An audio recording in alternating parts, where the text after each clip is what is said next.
Hello students, I hope you all are fit and fine. We are back with a new video. इस chapter में हम पढ़ेंगे gravitation chapter number 8.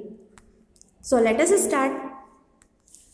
Gravitation की जब भी हम बात करेंगे तो सबसे पहले हमारे सामने नाम मिलेगा सर आइजैक न्यूटन का. ठीक है, जिन्होंने ग्रेविटेशन का लॉ दिया था.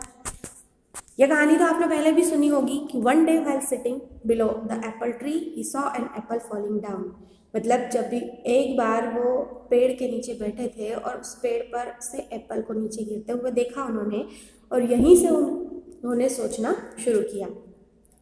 क्या सोचा उन्होंने कि the force which attracted the apple towards the earth might be the same as the force attracting the moon towards the earth. This is the base. उनके जो थिंकिंग थी, उनकी जो सोच थी, उसका ये बेस था कि जिस तरह से एप्पल को अर्थ ने अट्रैक्ट किया इसलिए वो नीचे गिरा, और उसी तरह से सेम फोर्स लगता होगा जब अर्थ मून को अट्रैक्ट करती है. This was the beginning of celestial dynamics. ये क्या थी? शुरुआत थी. आइए देखें Kepler's law of planetary motions. आपको पता होगा कि पूरा जो सोलर सिस्टम है उसमें कितने प्लैनेट्स पाए जाते हैं जो सन के अराउंड रोटेट करते हैं, जैसे कि मरकरी, वीनस, अर्थ, मार्स, जुपिटर, सैटर्न, यूरेनस और नेपच्यून.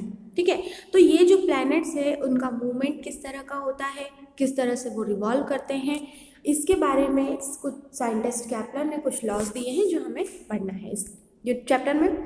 देखिए हम सबसे पहले केपलर्स फर्स्ट लॉ. केपलर ने 3 लॉज दिए हैं जिन्हें हम देखेंगे one by one. Law of elliptical orbits. जो फर्स्ट लॉ है केपलर का वो कहलाता है लॉ ऑफ इलिप्टिकल ऑर्बिट्स. इसमें क्या होगा देखें हम कि every planet revolves around the sun in an elliptical orbit with the sun at one of this focus. मतलब क्या होता है कि जहाँ पर सन के अराउंड सारे प्लैनेट्स जब रिवॉल्व करते हैं तो वो जो रिवॉल्यूशन है वो एक इलिप्टिकल ऑर्बिट में होता है. यहाँ पर आपको शेप दिख रहा है, ये किसका? इलिप्स का शेप है. इस तरह से सन को एक फोकस बनाकर वो इलिप्टिकल ऑर्बिट में रिवॉल्व करते रहते हैं. The ellipticity of the orbits is however very small and the orbits may be taken as nearly circular. मतलब माना जा सकता है, लेकिन एक्चुअली अगर हम बात करें तो वो एक इलिप्टिकल इस तरह के ऑर्बिट में मूव करते हैं जहाँ पर सन फोकस पर रहता है. This law obviously gives the shape of the orbit of a planet around the sun. तो ये जो फर्स्ट लॉ है वो क्या बताता है? ऑर्बिट के शेप के बारे में बताता है. किस तरह के शेप में रिवॉल्व करते हैं? ये बनाते हैं एक इलिप्टिकल ऑर्बिट बनाते हैं.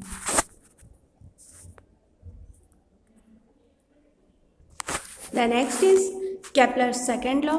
क्या कहता है? It is the law of area, है ना. फर्स्ट लॉ में क्या बताया था? ऑर्बिट के शेप के बारे में बताया था. अब ये एरिया के बारे में बताएंगे. The radius vector drawn from the sun to a planet sweeps out equal areas in equal intervals of time. मतलब क्या हुआ? मान लीजिए ये जो एक इलिप्टिकल ऑर्बिट था इसमें सन कहीं फोकस पर है, तो क्या बता रहे हैं कि रेडियस वेक्टर जो होगा इस तरह से sweeps out equal areas in equal intervals. मतलब कि अगर कोई प्लैनेट पोजीशन मान लीजिए इस पॉइंट से इस पॉइंट तक मूव कर रहा है ना. दूसरे में हम देखेंगे कि अगर वो यहाँ से यहाँ तक मूव कर रहा है तो इसका जो एरिया होगा वो इक्वल होगा. मतलब कि इक्वल टाइम में वो इक्वल एरिया को कवर करेगा. आइए देखें और समझते हैं हम. This law gives the relationship between the orbital speed of the planet and the distance from the sun. देखा आपने यहाँ पर ये स्पीड और डिस्टेंस के बीच में रिलेशन बताता है. मान लीजिए in a given time interval the planet goes from position A to B and in the same interval position C to D.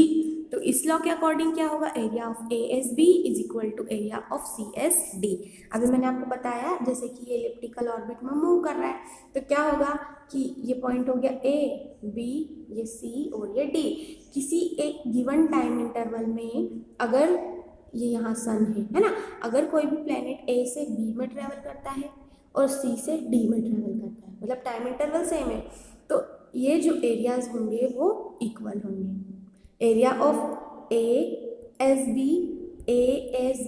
Is equal to area of CSD. ये दोनों एरियाज क्या होंगे? इस लॉ के थ्रू इक्वल होंगे.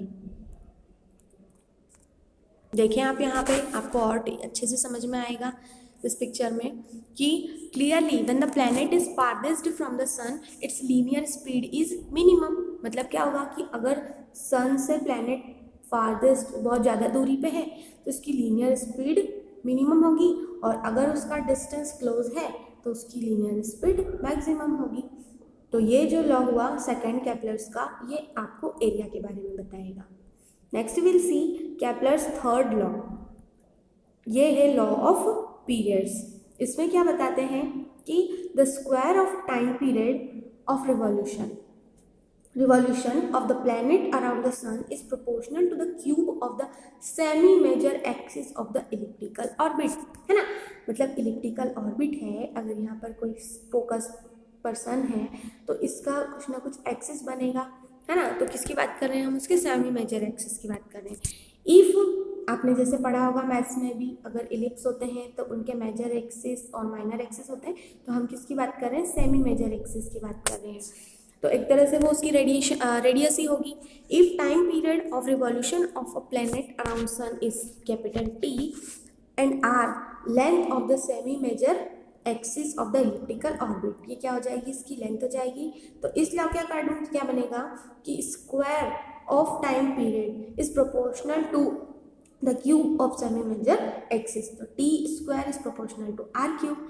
Proportion का sign हटेगा तो कांस्टेंट लगेगा के, यहाँ पर के जो है वो कांस्टेंट ऑफ प्रोपोर्शनलिटी है। This clearly indicates that the planet closer to the sun have greater period of evolution than the farther from the sun. मतलब क्या होगा कि जितना पास प्लैनेट होगा उतना ही ज़्यादा वो रिवॉल्व करेगा, जितना दूर होगा वो उतना कम रिवॉल्व करेगा।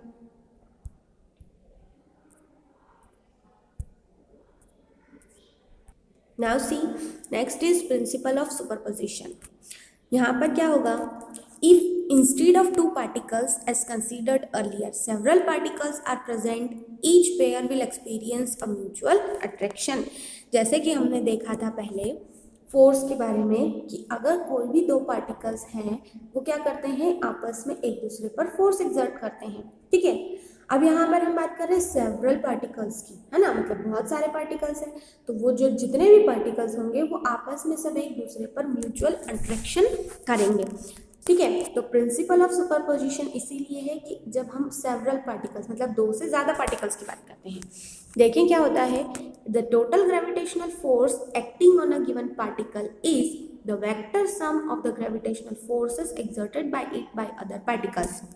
मान लीजिए यहाँ पर कई पार्टिकल्स हैं, है ना, ये हमने A B C D particles बना दिए। हम अगर बात करें कि पार्टिकल ए पर कितना फोर्स एक्सर्ट करेगा, अगर दो के बीच में बात होती तो हम डायरेक्टली लिख देते, है ना, m1 m2 upon are square करके। लेकिन हम बता रहे हैं कि इस ए पर इन सभी पार्टिकल्स की वजह से कितना फोर्स होगा, तो ये ए पर लगने वाला टोटल फोर्स होगा इन सभी के द्वारा लगने वाले फोर्स के सम के इक्वल, ठीक है। देखिए हम इसको, the principle of superposition is valid for n interacting particles, मतलब नंबर ऑफ पार्टिकल्स एन है जो आपस में इंटरेक्ट कर रहे हैं। तो इसे हम लिखेंगे इस तरह से कि F1 मतलब कि फर्स्ट पार्टिकल पे लगने वाला फोर्स कितना होगा, F12 प्लस F13 से लेकर F1n तक, वेयर देखें आप यहाँ पर इस तरह से आपको दिखाई दे रहा है कि where F1 is the net gravitational force acting on particle M1, है ना। मान लीजिए हम इस पार्टिकल M1 की बात कर रहे थे और यहाँ पर कितने पार्टिकल्स हैं, M1 M2 M3 M4 से लेकर Mn नंबर तक पार्टिकल्स हैं, ठीक है। तो M1 पे कितना फोर्स लगेगा, कितना लगेगा, M1 पर लगने वाला फोर्स जो होगा ये M2 भी इस पे फोर्स लगाएगा, M3 भी लगाएगा, M4 भी लगा रहा है, Mn भी लगा रहा है ना। तो इस तरह से जो टोटल फोर्स क्या हो जाएगा, इन सभी पर लगने वाले फोर्स का sum. Next is acceleration due to gravity. Acceleration आपको पता है क्या होता है, फिर से देखते हैं। The earth attracts every object towards its centre. आपको पता है कि जो भी कोई अगर बॉडी है उसको हम फ्रीली फॉल करवाते हैं तो वो सीधे कहाँ जाती है, अर्थ की सरफेस पर। इट मीन्स वो डायरेक्टली कहाँ अट्रैक्ट करती है, उसके सेंटर की तरफ। An acceleration is produced in a body falling freely. This acceleration is called acceleration due to gravity. हमें पता है कि किसकी वजह से अट्रैक्शन है, बिकॉज ऑफ ग्रेविटी। तो क्या होगा ये acceleration due to gravity. Its value is constant at a given place. इसकी वैल्यू क्या हो जाती है, कांस्टेंट होती है। The value of acceleration due to gravity does not depend upon the mass of the object. मतलब कि वो ऑब्जेक्ट के मास पर डिपेंड नहीं करती। देखें यहाँ, the acceleration produced in a freely falling body due to the gravitational pull of the earth is called acceleration due to gravity। Simple है, समझ में आया आपको? ठीक है, इसको दूसरे वर्ड्स में भी हम देख सकते हैं कि the time rate of change of velocity of a body falling freely under gravity is called acceleration due to gravity। ठीक है,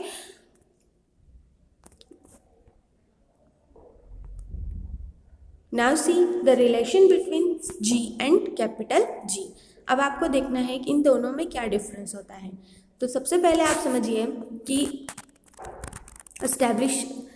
to establish a relation between small g and capital G, हम क्या मान के चलेंगे कि अर्थ जो है एक होमोजेनियस स्फीयर है जिसका पूरा मास उसके सेंटर पर कॉन्सेंट्रेट है। ठीक है, मान लीजिए ये अर्थ है, ठीक, स्फीयर है, गोले के शेप में है, और इसका टोटल जो मास है वो कहाँ पर है, उसके सेंटर पर है। ठीक है, m and r be the mass and radius of earth. जो कैपिटल m है वो अर्थ का मास है और कैपिटल r इसकी रेडियस है।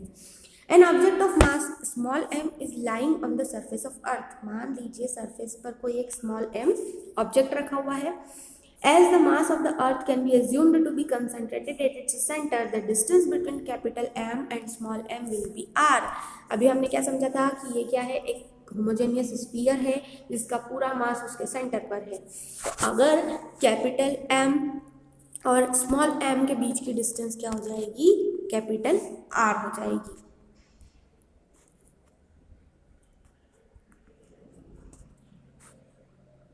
According to Newton's law of gravitation, the force exerted by the earth on the object क्या होगा, G m upon r square. m जहाँ पर क्या है, mass of earth, small m mass of object, और r क्या थी, इन दोनों के बीच की डिस्टेंस। ठीक है, अब न्यूटन सेकंड लॉ क्या कहता है, F is equal to m है ना। तो the force exerted by earth कितना हो जाएगा, F is equal to mg। अब इक्वेशन 1 और 2 को अगर हम कंबाइन कर दें तो हमें क्या मिलेगा, यहाँ से देखिए, सबसे पहले स्मॉल g mg दोनों फोर्स हैं, दोनों को कंबाइन अगर हम कर दें तो mg is equals to g mm upon r square. यहाँ से अगर हम स्मॉल g की वैल्यू निकालेंगे तो क्या मिलेगी आपको, ये स्मॉल m से स्मॉल m कट जाएगा, स्मॉल m से इस तरह से कट जाएगा, तो क्या बचेगा, g की value gm upon r square बचेगी। This is the required relation between small g and capital G, जो किस किस पर डिपेंड करेगा, आइए हम देखते हैं। स्मॉल g और कैपिटल G के बीच में relation, G does not depend upon the mass of the object. मतलब ये किसके ऊपर, मास ऑफ द ऑब्जेक्ट पर डिपेंड नहीं करता। मतलब कि if the bodies having different masses are dropped simultaneously from the same height then they will reach the ground simultaneously. मतलब क्या होगा कि अगर दो बॉडीज जिनके डिफरेंट मासेस हैं, है ना, उसको अगर हम फ्रीली फॉल करवाते हैं तो वो सेम टाइम पर ड्रॉप करेगी। दूसरा, capital G is constant, therefore the acceleration due to gravity on the surface of a planet depends on its mass and radius। ये किस पर डिपेंड करती है, उसकी मास और रेडियस पर डिपेंड करती है। now see the difference between small g and capital G। क्या डिफरेंसेस में आप देखें, mainly it is small g क्या होता है, स्मॉल g और कैपिटल G के बीच में क्या डिफरेंस है। तो small g is the acceleration produced in a freely falling body due to gravity.